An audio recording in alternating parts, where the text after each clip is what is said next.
मैं doctor S के Mishra, hope super speciality cancer hospital.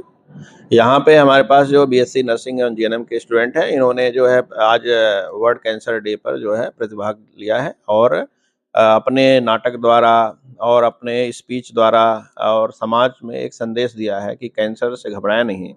Cancer अब जो इतना एडवांसमेंट हो गया है, इतनी पद्धतियाँ आ गई इलाज की, right from the radiotherapy, cancer surgery, chemotherapy, immunotherapy, target and card therapy, बहुत एडवांसमेंट हुआ है, जीन थेरेपी तक आ रहा है। तो हम कैंसर से घबराएं नहीं, उसके लिए जागरूक हों और जो कारण हैं उनसे बचें, ताकि प्रिवेंशन प्रोग्राम, हम कैंसर से कैसे बचें, क्या-क्या सावधानियाँ लें और कैंसर हो जाने के बाद हम डरें नहीं, सही सलाह लेकर के तुरंत इलाज कराएँ, तो हम कैंसर से जीत सकते हैं। यही हमारा प्रयास है कि समाज को हम शिक्षित करें, इसके बारे में जागरूक करें और समाज की भागीदारी से कैंसर जैसे जटिल बीमारी से हम जीत पाएँ, यही हमारा प्रयास है।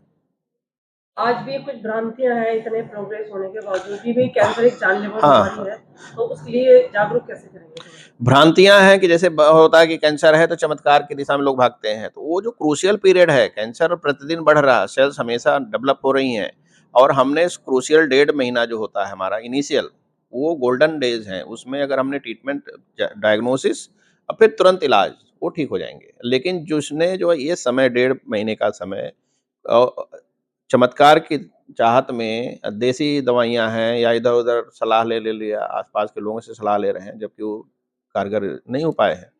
वो अपने क्रूशियल पीरियड को खो रहे हैं और जब डॉक्टर के पास आते हैं तो ऑलरेडी स्टेज 4 में पहुँच जाते हैं। उस समय उनको तकलीफ़ें भी बहुत होती हैं और तरह-तरह के प्रयास के बाद भी मायूसियत लगती है, जान नहीं बचती है।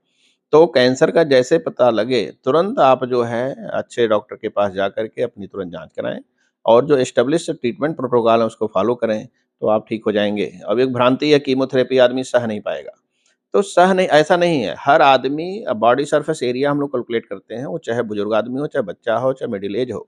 उसकी बॉडी वेट और हाइट के हिसाब से हम डोज़ कैलकुलेट करते हैं। वो दवाइयाँ आजकल इतना एडवांसमेंट है कि उतना साइड इफ़ेक्ट नहीं है। और दूसरा है कि अगर हम नहीं देंगे तो जान तो बचनी मुश्किल है।